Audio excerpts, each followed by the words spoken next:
خب از شما 1% میکردم اگر شما راضی می بودی فهمیدی؟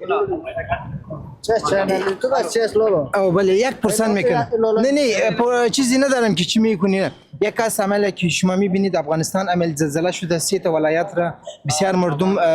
کشته شده و شیده داره کامل دخانه مشکل. اگر یک جوان اگر میتوانی 2 یورو یا 30 یورو از یک جوان اگر میتوانی برای از کمک کنی دل شما است. اصو بسیار زیاد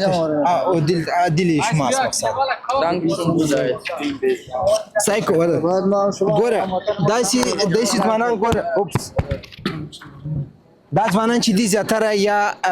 مکتب تزی یا دشکورس وای تشکر شما بعضم کمی احساسات یعنی دسی نیچ د زیاتر خلک کار کی یا کار میکنه به خاطر بسیار زیاد تشکر احساسات قربان شوم که فهمید دمی وقت کتیمام کاری کدی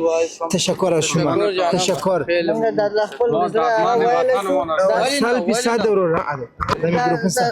کامرا چالو ده کواله سی وادوال تا می آن نظر خودت ارچی که دل تاست نظر من می است هموطنان عظیم کسایی که معمولا در خارج هستن و در کشورهای خارج مثلا امریکا چی باشه چی اروپا باشه مهم نیست دیگه فعلا هم تک واقع الهی رخ داده باید ما شما یک دست یک کنیم واحد باشیم و همدیگر را باید کمک کنیم وقتی است که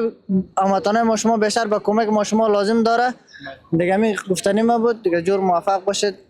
بخیر باشید تشکر از شما به حد کسایی که لندغرای تیک تاک حمایت میکنه از او کده یک شیر یک چیزی حمایت کردن در وطندارا کمک کنه قوم پرستی نکنه احترام به یکدیگر بذارن وطن من آباد شود تا که اینجا بدبخت بگردیم ملت اروپا را سعی که ما شما ازبک میگیم پشتون میگیم هزاره میگیم قوم پرستی باد دوام حمایت هم میکنیم از او کده او حمایت 4 تا غریب و غربا حمایت کنین دعا میگین دعای دیگر سرفراز سربلند باشین فقط امید که جور صحت سلامت باشین ما دردمند کنارمون هستیم تشکر از شما برو راجسم داز مج هزارو رونه دي سر اخلاص زیاتره خلک کوم پرستی کوي دغه کوي امدا زیاتره پښتانه لوکان چزغلی او خبر ده امدا لوکان شل لاس یورو امدا کومه کوي بسیار زیات تشکر برادر عزیز تشکر خدای پامان تشکر از شما